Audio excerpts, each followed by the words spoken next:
او کوم انسان چې شهید شي هغه حشر به څنګه کیږي حدیث کې راغلی دی شهید به قیامت پر سر رواني د الله مخې ته او وینه به څاڅي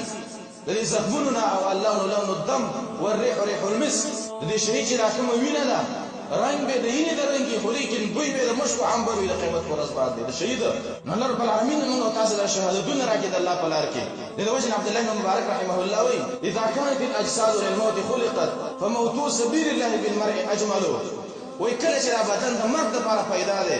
ختم زما په بدن باندې مرګ راځي نو ولې د الله په لار کې د مرګ څه بد کار ده نو څومره خمر دی هغه چا چې د الله په لار کې غیر مرګ راځي د بدن باندې اصل نو ورځ مرګ راځي خو لیکن چې د الله رب العالمین په لار کې کوم بدنونه مړ شي نو هغه خوشاله نه دي خالد ابن ولید رضی الله عنه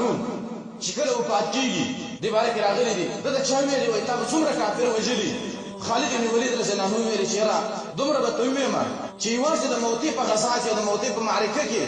نه هتوري زما په لاس کې ماته شوی دی او دې کافر په دې کفرو کې ماده ماته کړی دی او د خالد ابن ولید رضی الله عنه د بدن وو چې په بدن کې روح زینو یا په د کوټ توري گزارو یا په د نيزي گزارو یا په د غشي په دې بدن کې روح زینو او چې کله لمر راځي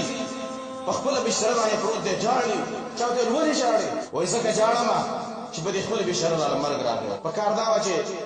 الله رب العالمین مره په میدان د جنگ شهادت راکړې وي جانم په دې ورځ په خپل بشره باندې مرما نن موږ دا بشری مرګ فخر ګڼو چیرې په بشره باندې مرګ راشي د بشری مرګ دی ورشي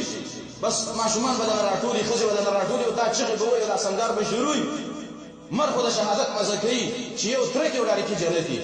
د سیمرګونه د الله نه وغواړي الله رب العالمین دې موږ تاسو لراکي چې په میدان د جنگ کې سړی شهید شي د الله په لار کې شهید شي د سیمرګونه د الله نه وختل پکار دي ورګ شي د مشتري مرګ